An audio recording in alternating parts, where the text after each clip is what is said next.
You're watching greenindenver.com's 2013 Summer Technology Series. Today I wanted to address technological waste. Here we have a few items. We've got a cell phone battery, a charger that no longer works, and a remote that's now becoming virtually obsolete.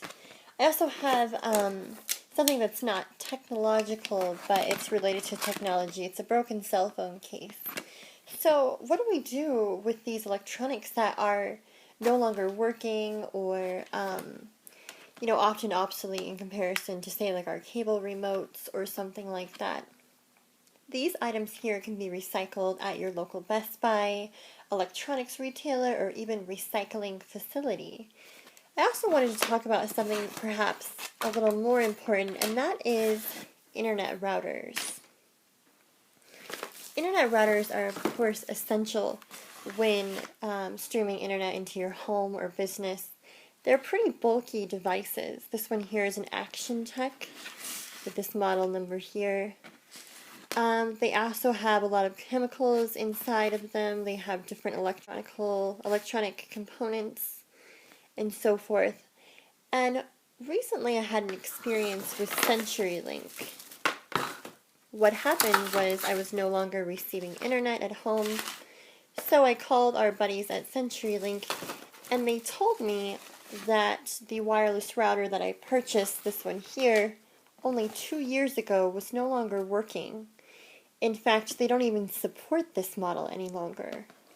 So after trying to problem solve for several hours, I had to purchase this guy here, which was $107 with tax at my Best Buy retailer. I want to talk about electronic waste for a few reasons. The first is that there is so much that falls in line with the waste component. This here is the bag, or the plastic wrapping that the product here was wrapped in. As well, this came with a Best Buy bag here, which is very sizable. Of course, now, I didn't want to use this bag, and ordinarily I request not to take a bag home with me. However, I wanted to, for this demonstration, show the waste involved. The Best Buy bag as well does not have a recycling symbol on it. There's no indication to the consumer that this bag is in fact recyclable, which is kind of terrible. So let's go over the waste involved in this new updated CenturyLink modem that I had to buy in order to have wireless internet. So CenturyLink first has this giant box, of course. Pretty significant in size. Can be broken down though. They also have plastic wrapping. I mentioned that it came in.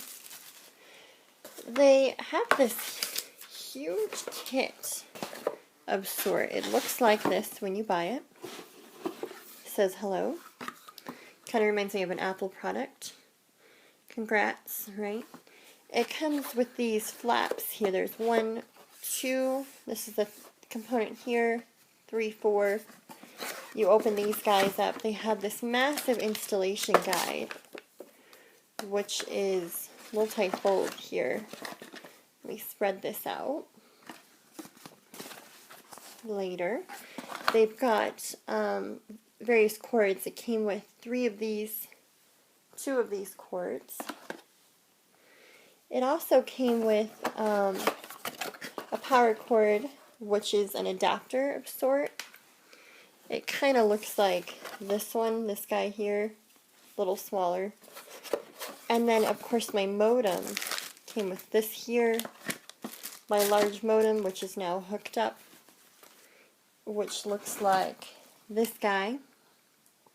Pretty sizable. You know, lots of plastic wrapping, and the installation guide alone is pretty massive here. I mean, we could have really avoided the use of this massive amount of paper. So, what I'd like to share today is that our modems are now designed for internet use to only be used for 2 years. That means that our landfills if not properly disposed of, are going to contain one of these every 2 years. That's horrendous. Now, CenturyLink is not doing anything to avoid this waste. And so my question today is, how can we better design our modems? And who is capitalizing on this sort of monopoly, in fact, of waste? It really is a monopoly of waste. And finally, I'd like to say that when disposing of all of our electronics, we need to make sure we properly do them. This is no longer operable, so this can be disposed of at your local retailer. For more information, please visit greenindenver.com. Thanks for watching.